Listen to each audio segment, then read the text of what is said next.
Now, we all know that Arnold's contributions to the United States cause were significant, probably our finest fighting general.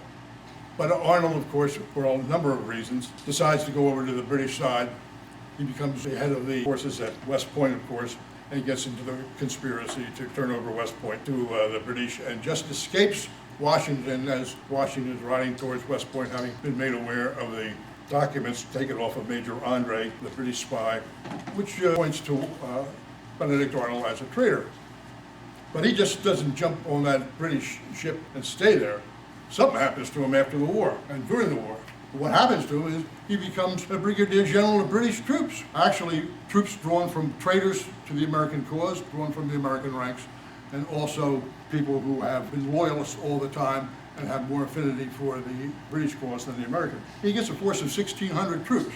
And at the head of those 1,600 troops, as a brigadier general of British troops, he burns New London, Connecticut, and Richmond, Virginia.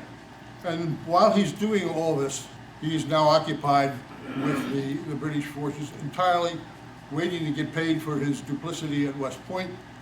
And when he captures an American soldier at Richmond, he asks this American captain, he says, "What would you people do if I was your prisoner?" And the American soldier said that what we would do is cut off your right leg, which you had wounded in the defense of your country, and bury it with the highest of honors. Then we would take the rest of you and hang you on the highest gibbet in the country you could possibly get. So after that, what happens is the British decide they're going to send Arnold home. Yorktown has happened. When that happens, he's up in New England. So he goes back to England and becomes the military attaché for George III, advising George III, King of England, what is the best way to defeat the Americans. And he operates on that basis for another 2 years, at which time, of course, the Treaty of Paris is signed, and then all of a sudden he's without a job because the war is over and the king has no use for him anymore, and he decides that he's going to settle down in London with Peggy Shippen, his wife, and so they start to do that. But he's unloved in England. They don't trust him any more than the Americans. So he has a tough time. He decides what he's going to do is come back to New Brunswick, Canadian Maritimes, and set up a trading area. And he does. And as such, he starts out fairly successfully. He actually has a home that he shares in Campopello.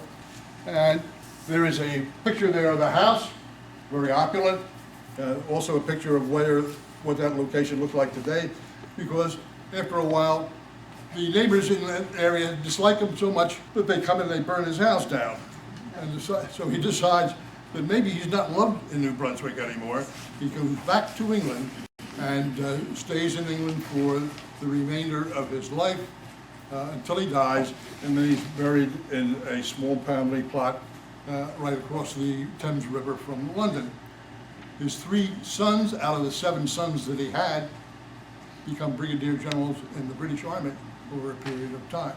So he was thoroughly British by the time the war was over, and continues to be thoroughly British even in death.